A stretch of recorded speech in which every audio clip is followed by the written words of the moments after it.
இருக்கக்கூடிய எல்லா சட்டமன்ற தொகுதிகளிலும் எல்லோரும் வெற்றி பெற்று சட்டமன்றத்திற்கு செல்வார்கள். அதற்கான அடித்தளத்தை இட்டிருக்கக்கூடிய அண்ணன் செந்தில் பாலாஜி அவர்களுக்கு மனம் நிறைந்த வாழ்த்துகளையும் பாராட்டுகளையும் உங்கள் சார்பில் பதிவு செய்கிறேன். நான் நிகழ்ச்சிக்கு வந்தோன்னு பார்த்தேன், இந்த அக்கா ஒருத்தவங்க பாப்பாவை தூக்கி வச்சுட்டு நிக்கிறீங்க. பாப்பா எத்தனாவது படிக்குதுக்கா? அந்த பூ வச்சுட்டு எத்தனாவது படிக்கிறாங்க? பால்வாடி. கால் டிக்கெட். இந்த இவரு பூ வச்சுட்டு நிக்கிறவரு ஒன்னாவதா? அவரும் கால் டிக்கெட் கேட்டு. அவர் எத்தனாவது? அந்தம்மா எத்தனாவது? ஒன்னாவது. அருமை சகோதரிகளே, கடைசி வரைக்கும் நான் பேசுறது கேக்குதாக்கா?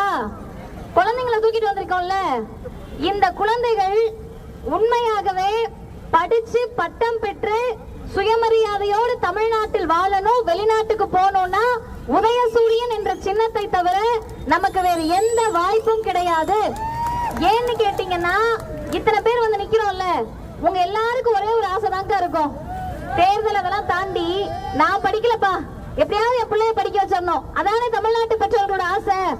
அதை நாசமாக்கக்கூடிய வகையில் 3வது 5வது 8வதுக்கெல்லாம் பொது தேர்வு பப்ளிக் எக்ஸாம்னு பிஜேபி சொன்ன போது இந்தியாவை எதிர்த்து நின்று புதிய கல்விக் கொள்கையை ஏற்றுக்கொள்ளாத ஒரே முதலமைச்சர் முத்துவேல் கருணாநிதி ஸ்டாலின் என்ற முதலமைச்சர் மட்டும்தான். அதே போல அடுத்த கேள்வி கேட்க போறேன். இன்னும் கூட்டம் 1 மணி நேரம் நடக்குதுன்னு வச்சுக்கோங்க, பெண்களுக்கெல்லாம் ஒரு பரபரப்பாயிடுவீங்க. இன்னும் அந்த பிள்ளை பேசிக்கிட்டே இருக்கு, வீட்டுக்கு எப்ப போறது, எப்ப சமைக்கிறது. ஆனா எங்க அண்ணன்மார்களுக்கு கவலை கிடையாது. எப்ப போனாலும் சுட சுட இருக்கும், எடுத்து வச்சு கூட சாப்பிட வேண்டாம், எடுத்து வைப்பாங்க, சாப்பிடலாம். நம்ம உழைத்து கொண்டே இருப்போம். நீ யாராவது உழைக்காத மகளிர் இருக்குமா? இந்த சந்தான படத்துல வரும்லக்கா, நண்பன்ல ஏது நல்ல நண்பன் கெட்ட நண்பன், நண்பனாலே நல்லவ மாதிரி பெண்கள்ல யார் உழைக்கிற பெண்கள், உழைக்காத பெண்கள், பெண்களாக பிறந்தாலே உழைக்க கூடியவர்கள் தான். அந்த பெண்களுக்கு யாராவது ஒருத்தர் சொல்லுங்க, பந்தயம் கட்டுறேன், பரிசு இருக்கு. இது வரைக்கும் நீங்க போட்ட டீ இல்ல காபி இல்ல சுட்ட தோசை இட்லிய சாப்பிட்டுட்டு உங்க வீட்டையா நல்லா இருக்குமா நன்றின்னு சொல்லிருக்காரா? கடல்லையே இல்ல, சொல்ல மாட்டாங்க. டீ நல்ல சக்கரை அதிகமா இருந்தா பாயாசம் மாதிரி இருக்கு, சக்கரை இல்லன்னா கசப்பா இருக்கு. உங்க அம்மா ஏதாவது சொல்லி கொடுத்துச்சா? கரெக்டுமா போடுமா. காலையில 4 மணிக்கு எந்திரிச்சு 5 மணிக்கு எந்திரிச்சு வடிச்சு கொட்டி கொட்டின பாத்திரத்தை கழுவி கழுவுனதை கவுத்து வச்சு துணியை துவைச்சு துவைச்சதை எடுத்து மடிச்சு வச்சு மடிச்சது கூட எடுத்துட்டு போக மாட்டாங்க. எடுத்து போட்டு விட்டு பிள்ளைய ஸ்கூலுக்கு அனுப்பி அக்கடான்னு உட்கார்றதுக்குள்ள கோழி கூவிடும்.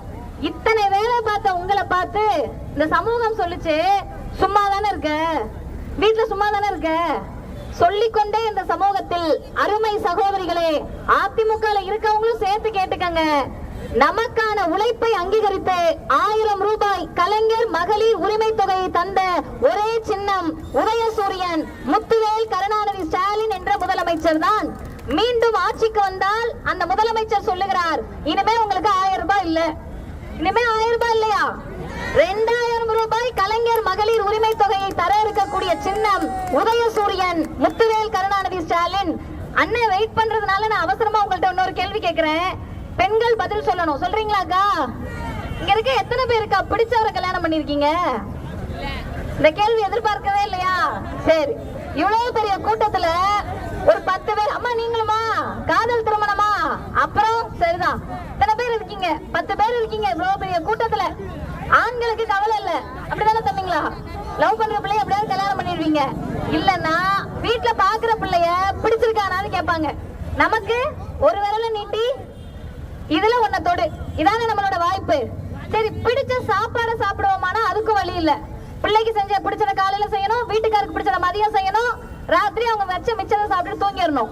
அந்த சமூகத்தில் நமக்குன்னு சாய்ஸ் இருக்காக்கா? கொஞ்சம் வலியோட யோசிச்சு பாருங்க. எந்த சாய்ஸும் நமக்கு இல்ல. பாட்டி சிரிக்கிறாங்க. உலக வரலாற்றில் முதல் முறையாக ஒரு முதலமைச்சர் பெண்கள் கையில் சாய்ஸ் கொடுக்கிறாரு. 8000 ரூபாய் கூப்பனை பெண்கள் கையில் கொடுத்து விடுவேன், உங்களுக்கு பிடிச்சதை வாங்கிக்கமான்னு சொல்லக்கூடிய ஒரே ஆட்சி முத்துவேல் கருணாநிதி ஸ்டாலின் என்ற முதலமைச்சருடைய ஆட்சி தான். அவர் தான் சொல்றாரு, ஆண்கள்கிட்ட கூப்பன் தர மாட்டாராம், பெண்கள் கிட்ட 8000 ரூபாய் கூப்பன் கொடுப்பாராம். உங்களுக்கு என்ன பிடிச்சிருக்கோ வாங்கிக்கங்க. ஏங்க அதெல்லாம் செய்யணும்? அரசு இதுக்கு முன்னாடி எத்தனையோ அரசுகள் இருந்திருக்கு. யாராவது பெண்கள் பெண்கள் மகளிர் மகளிர்னு யோசிச்சாங்களா? ஏன் இந்த முதலமைச்சர் யோசிக்கிறார்னா, மீண்டும் திராவிட மாடல் அமைய இருப்பது நம்மால் தான், பெண்களால் தான்.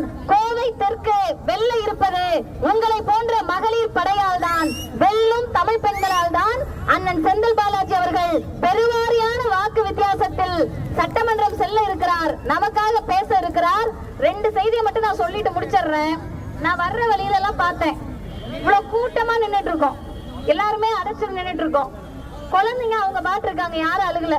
ஒரு பாப்பா அழுதுச்சு, அவங்க அப்பா சமாளிக்க முடியாம கொடுத்து விட்டாரு. ஆமா தானே, பாத்துட்டேன். சமாளிக்க முடியலமா, புடிச்சுக்கமா புள்ளையன்னு வீட்டை மட்டும் கொடுத்து விட்டுட்டாரு. இத்தனை பேர் இருக்கக்கூடிய இடத்தில் நசுக்கல, சோம்பி மாதிரி ஏறி மேல வரல, சைடு வழியா ஏறி வரல, கத்தல, கூச்சல் போடல, ஐயோ அப்படின்னு நினைக்க வைக்கலன்னா அதற்கு அர்த்தம் இது கருப்பு சிவப்பு படையாக இந்த மண்ணில் நின்று கொண்டிருக்கிறோம். அதனால்தான் அமைதியாக இந்த மண் இருக்கிறது. இந்த அமைதி தொடர வேண்டும் என்றால் உதயசூரியன் சின்னத்தில் வாக்களிக்க வேண்டும் என்ற உறுதியை ஏற்போம். இன்னும் ஒண்ணே, பிஜேபி அதிமுக கூடாரம்லாம் கோவையில காலி.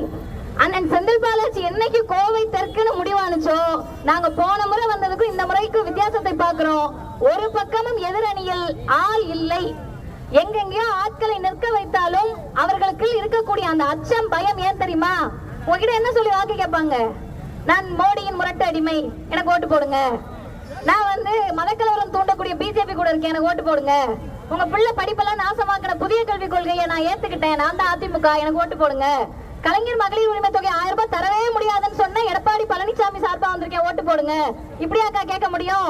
ஆனால் நான் இப்போது கேட்கிறேன், பதில் சொல்றீங்களா?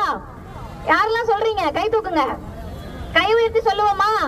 கலைஞர் மகளிர் உரிமை தொகை 2000 தர இருக்கக்கூடிய சின்னம், கலைஞர் மகளிர் உரிமை தொகை தந்த சின்னம், புதுமை பெண் திட்டம் 1500 தர இருக்கக்கூடிய சின்னம், தமிழ் புதல்வன் 1500 தர இருக்கக்கூடிய சின்னம், நம்ம பிள்ளைங்க எல்லாம் படிச்சு வெளிநாட்டில் விமானத்தில் பறப்பதற்கு நான் முதல்வன் திட்டம் தர இருக்கக்கூடிய சின்னம், அம்மாமார் அக்காமாரெல்லாம் கட்டணம் இல்லாமல் பறந்து செல்லக்கூடிய விடியல் பயணத்தை தந்த சின்னம், விடியல் பயணம் தொடர இருக்கக்கூடிய சின்னம், மீண்டும் ஆட்சிக்கு வந்தால் 1 முதல் 8ஆம் வகுப்பு வரை காலை உணவு திட்டத்தை தர இருக்கக்கூடிய சின்னம், கோவை தெற்கு பகுதிக்கு செம்மொழி பூங்காவை 172 கோடியில் தந்த சின்னம், பெரியார் அறிவுலகம் 300 கோடிக்கு இங்கே தந்த அரசு திராவிட முன்னேற்ற கழக அரசு, தமிழ்நாடு அரசு.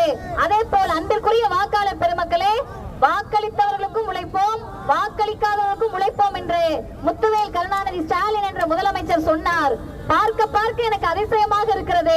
உங்கள் தொகுதியில் அவினாசி சாலை ஜிடி நாயுடு மேம்பாலம் 1781 கோடி ரூபாய். நம்ம மட்டுமா பயணிக்கிறோம்? பிஜேபி காரங்க, அதிமுக காரங்க, நம்மள திட்டுறவங்க எல்லாரும் பயணிக்கிறாங்க. இன்றைக்கு கோவையை எப்படி மாற்றி இருக்கிறார்கள் என்று சொன்னால், ஹாக்கி மைதானம் 9.62 கோடி, மேற்கு புறவழிச்சாலை 250 கோடி, 5 ஆண்டுகளில் கோவை மாநகராட்சியில் நடைபெற்ற சாலை வசதி, பாதாள சாக்கடை, குடிநீர் திட்ட பணிகள் 8700 கோடி ரூபாய் செலவு செய்து கோவையை மிகப்பெரிய இடமாக மாற்றி இருப்பது முத்துவேல் கருணாநிதி ஸ்டாலின் என்ற முதலமைச்சருடைய ஆட்சி. இறுதியாக 760 கோடி மதிப்பில் 1007 இந்த சாலையில், இந்த குடிநீர் வசதியில், இந்த பாதாள சாக்கடையை பார்க்கிற போதெல்லாம், இங்கே நடந்திருக்கக்கூடிய வானுயர்ந்த கட்டடங்களை பார்க்கிற போதெல்லாம் ஒற்றை முகம் உங்களுக்கு நினைவுக்கு வர வேண்டும். அந்த டெபாசிட் கூட வாங்க முடியாத வெற்றியை கோவை தெற்கில் அண்ணன் செந்தில் பாலாஜி பெற வேண்டும். அதுதான் எல்லா வகையிலும் அவருடைய உழைப்புக்கான அங்கீகாரமாக இருக்கும். இங்க இருக்க யாராவது ஒருத்தர் இவரை பார்க்கலன்னு சொல்ல முடியுமா? உங்க எல்லாருக்கும் தெரியுமான்னு தெரியல, அவருடைய தொகுதியாக இருந்த கரூர்ல அவர் போன் நம்பர் இல்லாத வாக்காளர்கள் இருக்க மாட்டாங்க. எல்லார்கிட்டயும் ஒரு போன் நம்பர் இருக்கும். யாருங்கன்னு கேட்டா விஎஸ்பி நம்பர் அப்படின்னுவாங்க. யார் இது யூபிஐ நம்பர் மாதிரி சொல்றாங்களேன்னு பார்த்தா அமைச்சரோட நம்பர். அந்த கரூர் பகுதியில் நீங்க போய் கேட்டீங்கன்னா எல்லா வீட்டுக்கும் அவர் போயிருப்பாரு. ஏழை வீடு, பணக்கார வீடு, இந்த ஜாதி வீடு, அந்த ஜாதி வீடு, அதெல்லாம் கணக்கு கிடையாது. நீங்கள் கூப்பிட்ட குரலுக்கு ஓடி வருவார்னு மத்தவங்க எல்லாம் பிரச்சாரம் பண்ணுவாங்கல்ல, அவர்கள் எல்லாம் வருவாங்களான்னு தெரியாது. திரையில் தெரிவது எதுவும் தரையில் தெரியாது.